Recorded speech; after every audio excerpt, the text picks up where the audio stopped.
Welcome to This Week in Coworking, where industry leaders get succinct, actionable insights.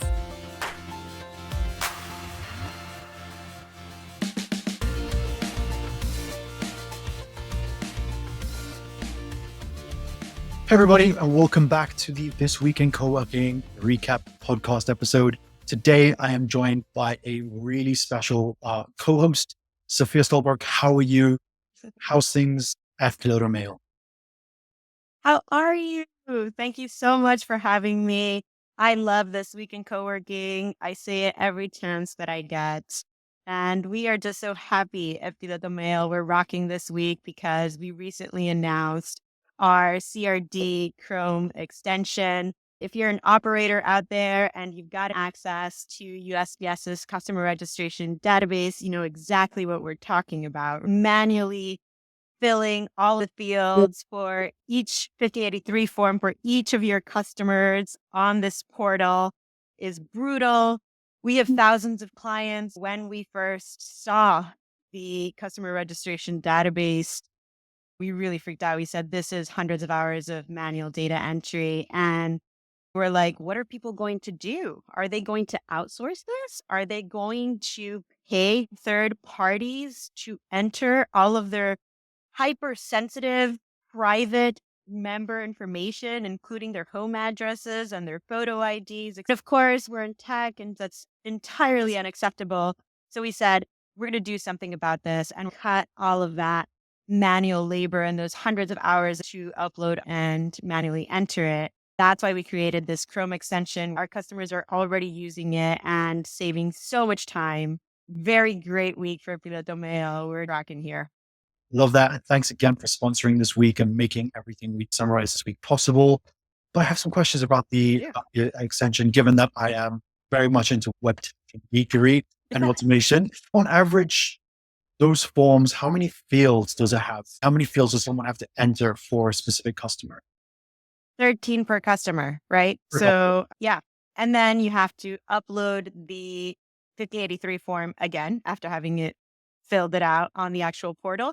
And you have to upload the 2 IDs per company, as well as all of their authorized mail recipients. So we're looking at a ton of time for each customer and then start multiplying, right? Yeah, of course.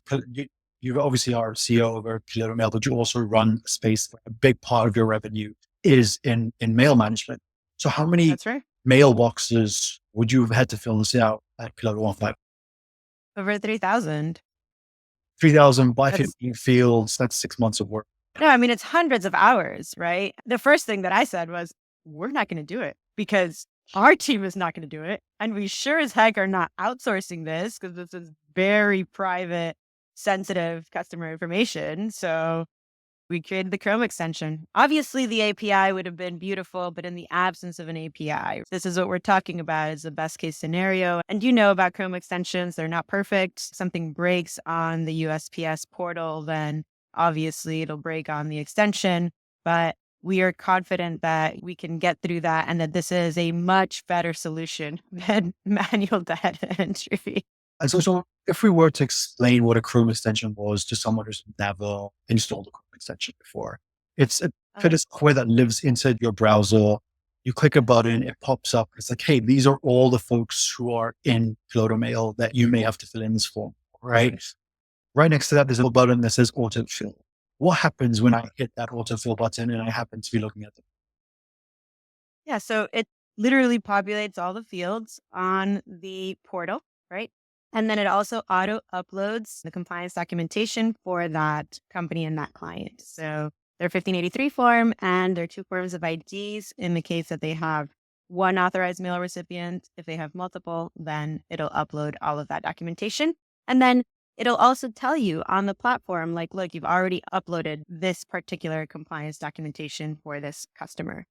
And if you have to then go back to it, because again, we get asked a lot, like, is compliance a one-time thing or is compliance an ongoing thing? And the answer is that it's ongoing. Every single time that one of your customers or their authorized mail recipients change their home address or their IDs expire or they terminate a contract with you or they upgrade or downgrade, or you have to change that 1583 form, you have to change compliance documentation. So that all of that is happening on the back end on our platform. We are making sure that your 1583 forms are always updated, that we're telling you ahead of time when IDs are about to expire so you can contact those members and really do that work as well, because compliance is PilotoMail is awesome at compliance, right? But it is not a panacea for being 100% compliant. I think this is a good segue to one of my favorite pieces in the newsletter this week, which was about outcomes as a service. We are so used to, in SaaS and software as a service, talking about what our software does and why it's important, but we are moving into this new era where outcomes are more important, because when you purchase software, in the end, what you really care about is, what is this software going to help me do, right? What am I actually buying? What is that value that I'm buying? For a long time, software has helped companies streamline processes, de-risk situations like we do at PilotoMail, but it's not a silver bullet. Mhm. There's also work that needs to be done at the organizational level to really turn that needle and move it in the right direction. For us, for instance, when we talk about compliance, yes, we automate the compliance process, but operators still have to do the work. They still have to communicate to their members why they have to comply and why they have to do things that they didn't have to do before. Because if you're a client at a co-working space, what's your incentive to do the compliance work, right? You don't want to do it. It's more work. Why would I want to fill out a form and then submit my IDs and do all of this process? As operators, our role is to educate our members in this process and say, if you want privacy in mail management, if you want to make sure that you have a secure process where our staff is handling all of your mail securely, and we are part of a larger ecosystem in the USPS as a commercial mail receiving agency, then this is the value that we're going to provide you. You can rest assured that your mail will be safe with us. Yep. And then explain that to clients in a way that they understand so that they are motivated to do the process. Yep. Because there's still something extra that they have to do, right? And the same with every other type of software. Now we're seeing this whole shift on software where it's like, what can we do with AI? We could do much more with AI, right? And what is going to complement my software to help you get the outcome that you want? Yep. At PilotoMail, for instance, we're also doing consulting and teaching operators how to structure their virtual offices, how to go to market with their virtual offices, how to do this at scale. And tech companies today in SaaS that are not looking at how those two things are connected and that are not expanding their offering outside of the software world are really missing out and not capitalizing on what they're capable of doing. Absolutely. We're definitely seeing it across the entire industry as well. A few years ago, if you remember SaaS, everything was about features, features, features. These are all the features that we have on our website. You open the website, here's all the features. And then we kind of started shifting towards benefit focused marketing. Here are the benefits of our software, less the features. I think this is just the evolution of that. I mean, this is an article that we're going to share in the show notes from Anthony Slumber is looking at the shift from SaaS to outcomes as a service. And we're starting to see it now where your CRM has to give you more benefits. How can you do more with the data in your CRM? Inventory management system, we're seeing the shift towards predictive analytics, to dynamic pricing, to additional things that you can now do because it's an outcome. More sales, more revenue, less overheads, more distribution. And we're seeing obviously at St. Rove, we have been for the last year focusing on, yes, we sell tech, but how do you use our tech to get a desired outcome? No two customers are the same. One person wants to automate all their aggregators. The other person wants to remove all their to-do list items regarding mail. So finding the pieces from our partner ecosystem that provide an outcome. And that's what we sell, as opposed to here's a piece of technology that does X, has this feature. Yeah. So, And then it's your problem, you use it, it's your problem, and you go ahead, right? And I think that's such an important shift. And I'm just very happy to start seeing how all of this plays out in prop tech and in the flexible industry. I think we're going to start seeing more and more of platforms starting to lean this way as well, which is good for everyone. Yep. And Yes. that is only good for co-working spaces and co-working space operators. If you're saying, hey, Sophia looks fairly familiar, you've probably heard her on the podcast before, where she was actually representing the spaces that she runs. So it's really interesting to ask you about this as an operator, right? Because yes, you sell technology that's great and helps operators with one part of their business, but where else would you like to see your tech becoming more outcome focused as opposed to just charging a subscription fee? Yeah. As an operator, we're looking at all the same things. We're looking at revenue, how to generate more revenue. We're all looking at how to become more efficient, right? Because that's also going to hit our bottom line. And we know, I've written about this, there's a profitability problem in co-working, right? So we're looking at those two drivers, but we're also really engaged in hospitality and the experience that our members are receiving.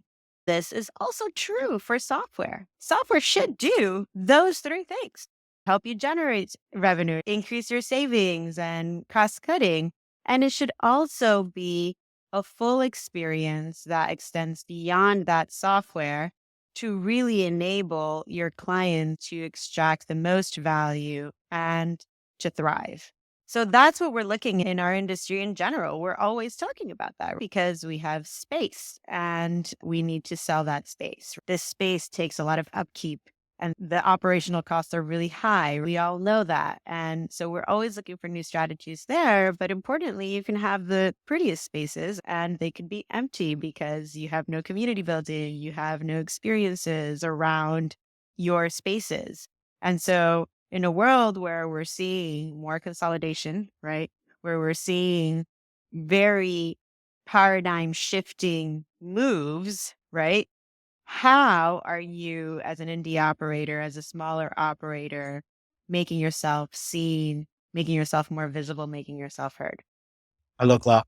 I also want to take the metaphor one step further, because we're talking about software being focused on outcomes, but Yeah. spaces can also take a similar approach, right? If you know, for example, your event space are there to solve three different outcomes, you can sell to those far better than saying, hey, we rent out event space, or hey, we rent out space. If you know your customer profiles and you know what their outcome is, they want somewhere to work before they pick the kids up for school. They want networking, they want support events, they want mentoring, they want these things. You can build your product around that, just like software could build around outcomes, so can co-working spaces. I love that you say that because it's like sales 101, right? Nobody wants to be sold to. Those days are so over. Nobody wants that cheesy sales pitch and that lame tour where they're pushing the sale on you. People want to experience different things and understand where the value is. That's why I love some co-working spaces, that I've also featured in articles that I've written that have their own members give the tours, right? That have these members that are already raving customers say, hey, let me show you around. Like, this is where I work. This is something that I really love about this space. All of a sudden, it's much more powerful. It's not salesy. It's focused on the outcomes. Like, this is where I do my best work. And it's helping you move the needle at your spaces. Absolutely. And you did say something pretty interesting a little bit ago where you're like, there's so many paradigm shifts happening. And one of those is absolutely, you can't just say, hey, we're a co-working space and this is the future of work. Like, Everyone's doing first it. and foremost, Everyone is doing co-working. exactly. And so you have to I find love it. that's something that makes you special to your community. But we're also seeing this new shift come in. And this is going to be like, there's a few stories in this week newsletter again about franchising and how this is a different way for people to enter the market. Traditionally, folks have had a good idea. Maybe some coin or an entrepreneur comes in and says, hey, you should build a co-working space here. And so you do that. Yeah. Not everyone has that chance. There's other folks who are like, how do I get into the industry without having to make up all the rules for myself? figure out what I'm supposed to do, or write a playbook from scratch, or write a brand strategy from scratch. And we're definitely seeing this tidal wave of franchising coming into the industry. Now, given I that think you're it's exciting. on the one hand selling into franchises, your PilotoMail, but also Yep. have a brand that pretty much could be a franchise, what is your Yeah. thoughts around kind of franchising in our industry? So I think franchising is great, and it typically happens when markets are starting to mature more, right? So I would say that's where we are in co-working in the flex industry as a whole. It's still sort of a nascent industry, but it is definitely moving in the direction of having more maturity. And that's when you typically see the franchising model pop up, because if you look at it from a business perspective, it takes a lot of investment to do these spaces. You know it if you're a small operator, and you know it if you're a big operator or a medium sized one. And if you're doing it on your own, you know that you're probably going to have to hit up investors. It is a marathon, right? Great news. We just saw Jamie Hadari with Industria selling into CBRE. Took him 10 years to do that. It's a lot of effort and a lot of capital and raising. If you're an entrepreneur, you know that raising is sometimes a full-time job. Franchising provides a different avenue towards scale. And in many ways, it de-risks that process. It's just another avenue, and it's great to have options. I love that we have franchises in the industry now that are even being ranked in terms of just franchises in general. And it's also great news for people that want to enter the industry, that love it, because our industry is pretty cool, right?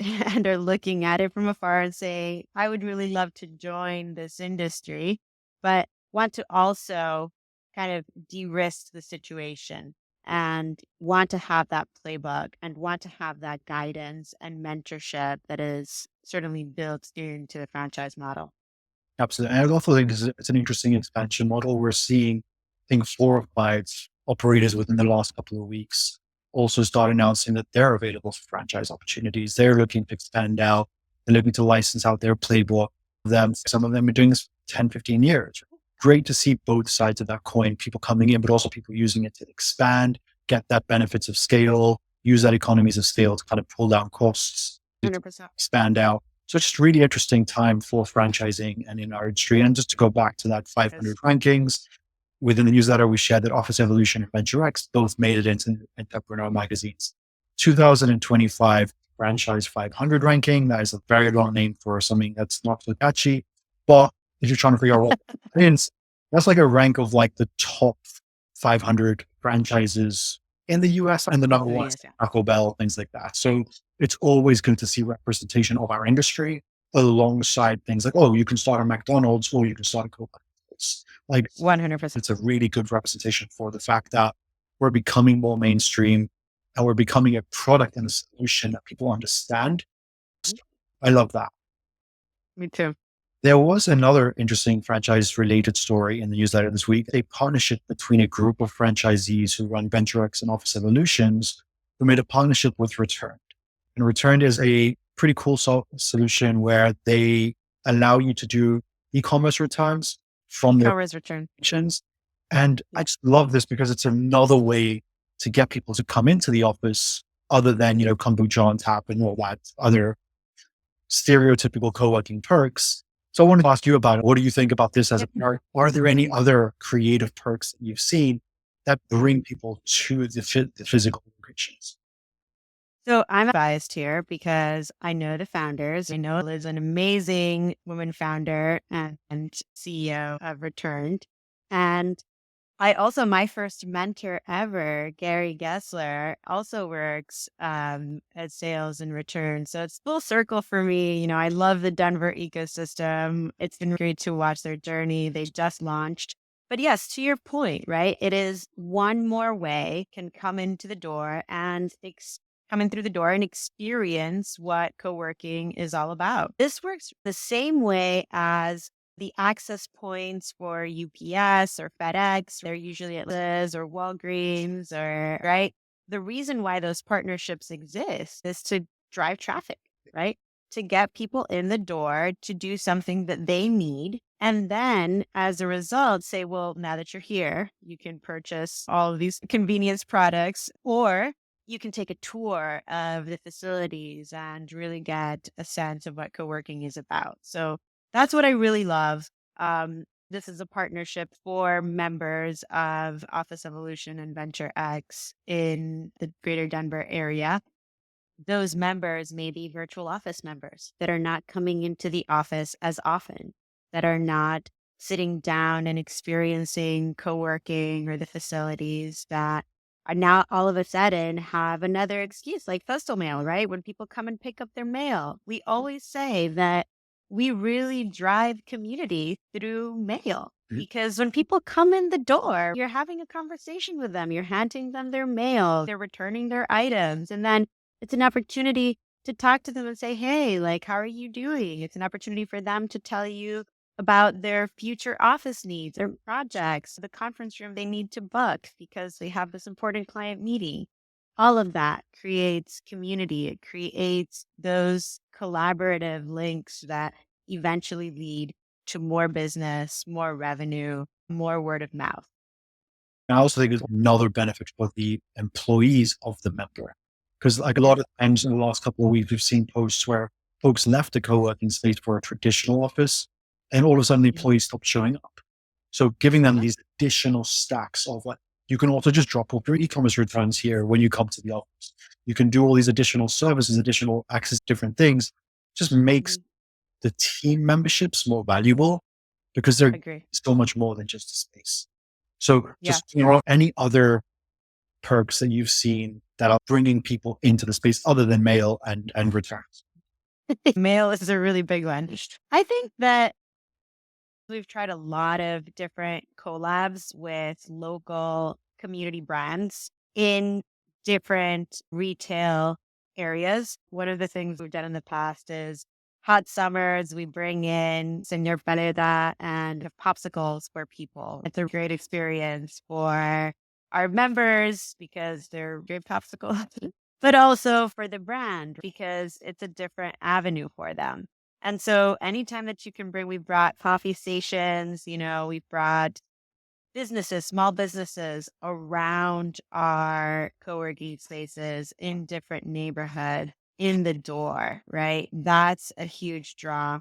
Sometimes it's really just about those events, right? There's perks because you have so many experts in your co-working spaces. Many of them are entrepreneurs, run big departments, and have a lot of expertise.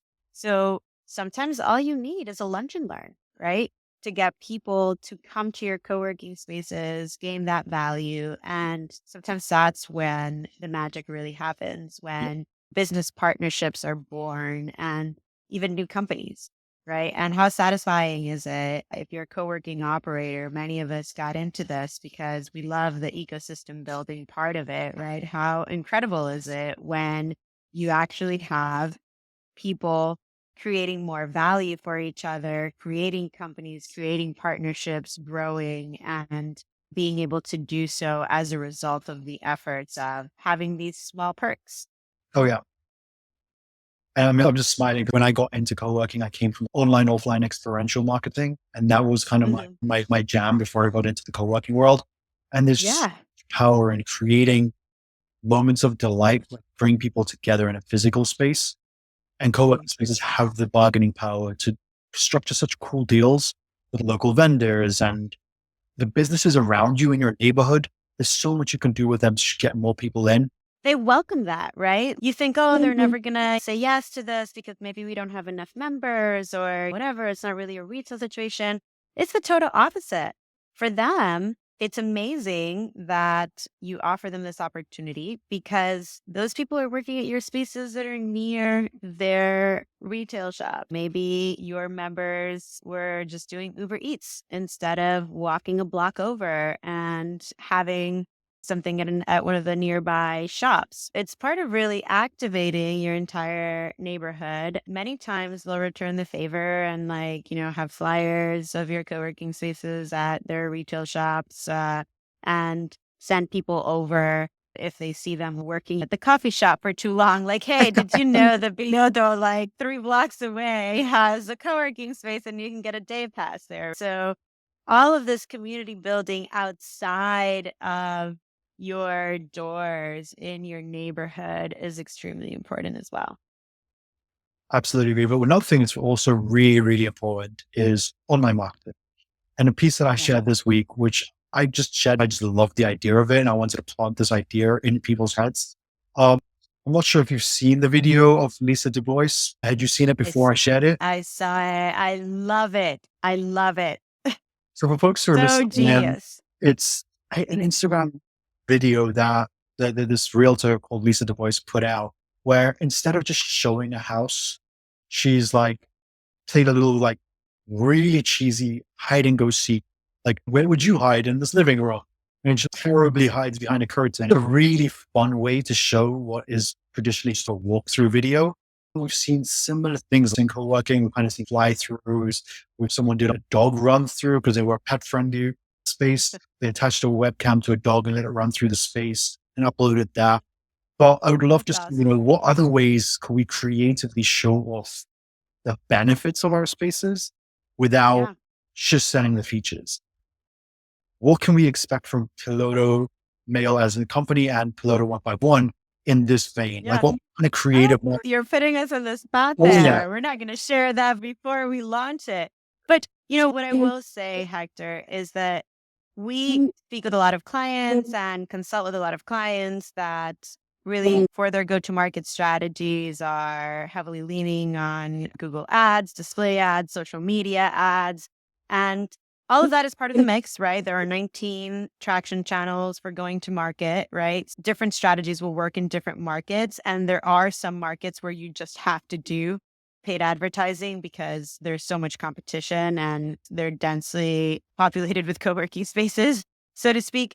But any time that you can get eyeballs on your product and your service without paying, huge win, right? And these clever ways of creating content that doesn't have to look professional. It could just be very raw. This is what you could tell. Like, she's probably doing it on her own. It is about user generated content. It is about things that are funny, and you never know what's going to go viral. That's just part of it. Yeah. But if you create a lot of content and you're constantly looking for creative new things to do, eventually you'll have more of a probability of creating content that is seen a lot, right? And that is really something to look for. If you see that you generated a piece of content that is working really well, right, and that you didn't pay for, then go ahead and boost it.